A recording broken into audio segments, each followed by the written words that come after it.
In this section, we will review the details of the different options for capturing your network traffic. We will learn about selecting the interface. We want to select the interface that's connected to the network we want to monitor.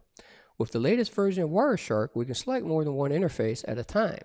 Before we start our capture, we want to view the configuration options. Then we will close out this section with a brief exploration of the different options that are available. When you open the Wireshark tool, all the detected interfaces will be displayed. The key here is the detected. If it is not there, then the interface was not detected. This could be a problem with the driver, but can also be a problem with the host-based protection software that is on the machine. As this image shows, we have a number of interfaces here on this machine, and we see the activity on 4 of them as well, represented by the bar graph. We have a number of options when we configure our interfaces. Once we've opened the capture options, this is the default landing page of that.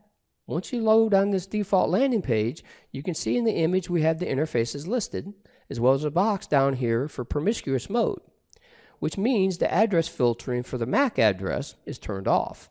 Also, we have 3 tabs at the top of the listed interfaces. The output options, you can see when you can save the captures with different extensions.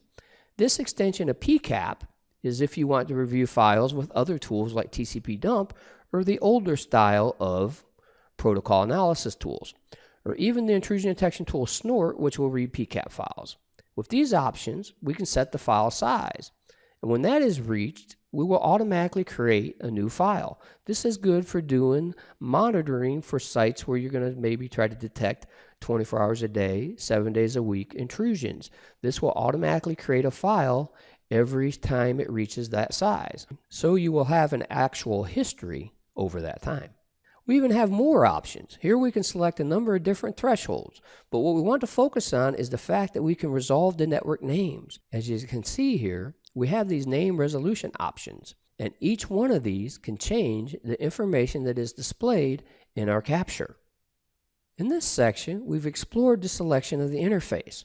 We've examined the configuration options that we have available, and we've noted there are a number of options that are available. When we do a packet capture, we have a lot of these different options that we can do. Next, we will explore this and set up your first capture using the Wireshark tool.